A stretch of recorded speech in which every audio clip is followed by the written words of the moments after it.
Tonight making his U.S. debut, please welcome the strapping heavyweight known as Big Jack Mulowayi.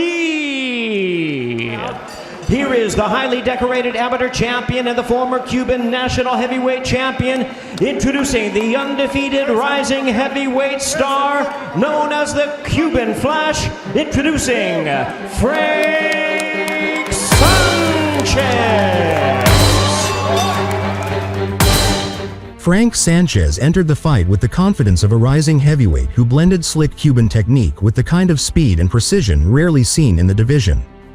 You know, waiting for that one punch. Big right hand. That landed Jumbo takes a knee, and then he gets hit as his knee was on the canvas.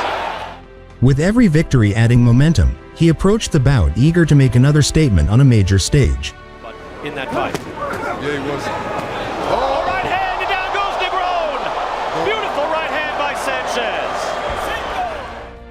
For Sanchez, this fight was more than just another step forward. It was a chance to prove he was one of the most skilled and dangerous new forces in the heavyweight landscape.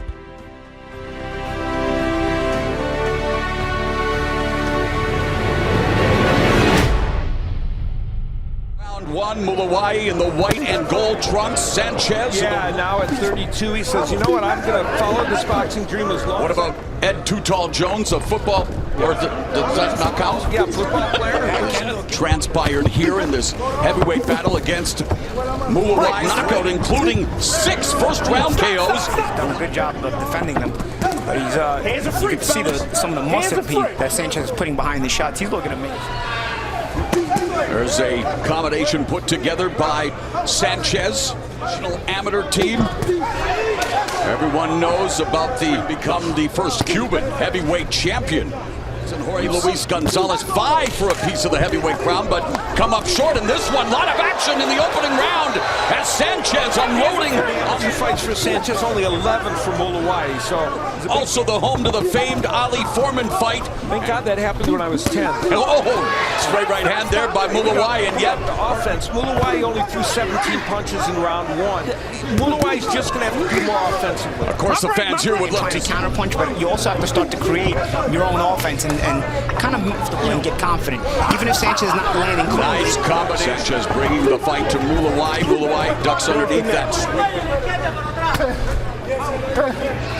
world heavyweight title back in 1976, losing. European lightweight champion. I'm going to give my Italians Very good. a shout out. He defended his European title Stop yesterday. without throwing a jab, Mulowayi, or throwing anything. And you can't do that because Sanchez will force it. It's up to Sanchez to kind of open him up, and he's lacking to open up a defensive guy like this. You know, you haven't seen a single feint out of him. Colombe, who held a middleweight title in the late 80s. Yeah, So all roads lead to the boot. Under a minute left in the third here as creativity for Sanchez. What kind of adjustments does Mulowayi show? The way he throws his shots, so you can set him up, you can set traps for him and then counter him.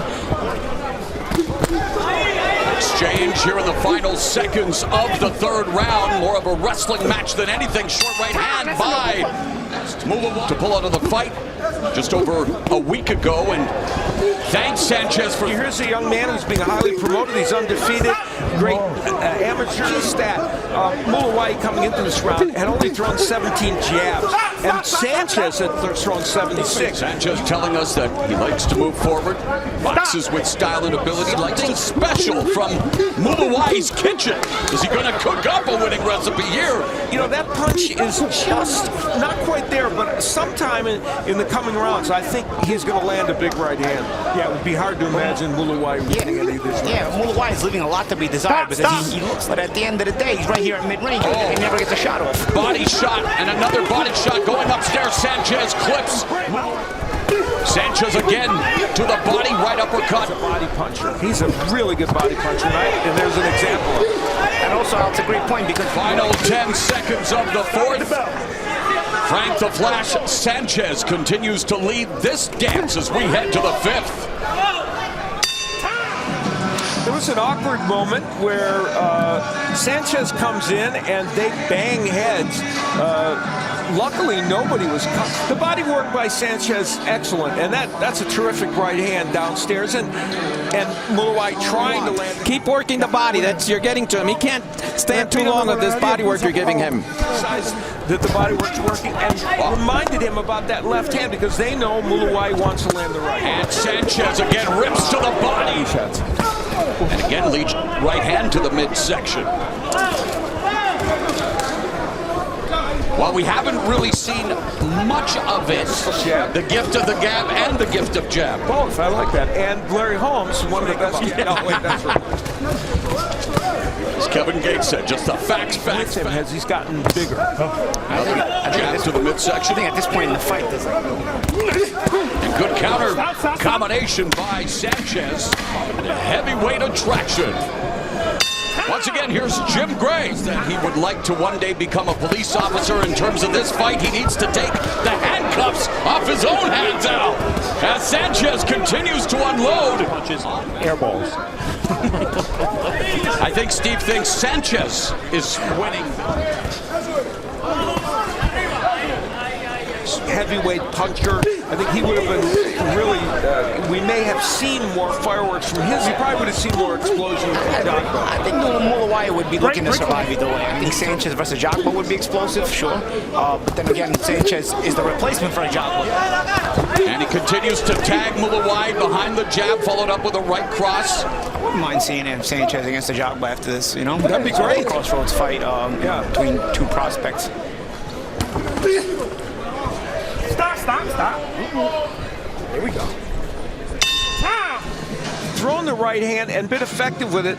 Now that's a lead right hand, and it gets in very nicely. We'll take a look at Sanchez using his jab, which has been an effective weapon in this fight. Ironically, he has out-jabbed the man we thought was going to use the jab. With the left, and then the right. You must work. Mulowayi in the white and gold trunks. By the way, this is the first time that our unofficial score, Steve Farhood, has Frank Sanchez pitching a shutout through 6 rounds. Dictating the pace and dictating the distance to where he can follow it up with a good right hand or even a combination, you know? So it ends up just kind of falling in. And as we near the final 60 seconds of the 7th, just getting underway here in Reading, Pennsylvania. Robert Easter Jr. making his debut at 140 against the El Tigre, Adrian Granados. And then in the main event, Shea, who was out with a hand injury. Break clean. Off the neck. Sanchez looking to corral Mulowayi in the corner. Referee calls for the break. Body shots by Sanchez. We are through 7 rounds. Let's go. He's built his impressive record against limited opponents. A really high percentage. Again, attacking the body early, Paulie, as mute his offense. yeah, you know, he's very late on the counter punching attempts, or the first fight. Your disappointment to me, Morrow. No, I'd say Morrow wasn't disappointing. I'd say he was giving him the benefit of it, my friend. Coming up on the midpoint of the 8th, and yeah, a little bit of a rough and tumble affair as Mulowayi again just been a little more offensive-minded, which kind of gives you the idea that had he done a little more of that, follow over, then he punches. But at least it's something. It's more than what he's given us. There's Sanchez cuffs him. Range right here. So when a fight is spent at a large majority of a fight is spent at middle range, it tends to have a lot of action distance that where a good fight will happen. Just not a lot has happened despite these guys having been at this distance. There's a lot of movement in the box. Good right hand by Sanchez. And Sanchez clipping. 8 rounds are in the books here in Reading, Pennsylvania. Scheduled for 10 in the heavyweight division. Used the jab pretty effectively in this fight, and countering a jab by Mulowayi, he's able to land that. And he, again, the lead right hand. Usually when he has been effective with the right hand, interestingly, it hasn't come after a jab. In terms of positivity for Mulowayi, off to him for helping the youth of the Democratic Republic of Congo. And punches. He is, you know, he normally averages in the 40s, and he has been. Sanchez now kind of making his way as a heavyweight. These are tricky fights. Minute and a half left in the ninth of a 10-round fight. There would be... Paulie made a good point. He looks for a basketball player who got to the sport. His punches are delivered in an appropriate fashion when he throws them. Yeah, and his body. So you're saying he's the Chris Angel of seconds left here in the ninth round. Sanchez perhaps, well, desultory round as Sanchez now again explodes, but not that effective as we go back to Jim Gray. But didn't know him too much, but we're in the same weight class, and boxing's nothing to play with. This is going out to the family, friends, the loved ones of Patrick Day as we begin and Jack Mulowayi and Al, arguably Jim Gray's been the busiest. Was saying about the rehydration clause, and Mo cut me off if there any actions mistakenly think that this adding the he took that led to his demise, but I think appears to be cruising on his way to his left in the bout. Again, goes to the body with the lead right hand, short right uppercut. Active enough when he needs to be, but he's giving them at least a chance to this heavyweight contest. And Sanchez again clipping body, but we are headed to the judges' scorecards. And we see that punching in combination was something Sanchez normally does, and we expected it. There's an example of it. Here he uses the jab and a straight right hand, the classic. He's throwing double right hands. And so what we see in this package, which is interesting, Sanchez has thrown. And there's an example of a lead right hand, but he's not content with that, so he follows with the left hook. In favor of the winner and still undefeated, the Cuban Flash, Frank Sanchez.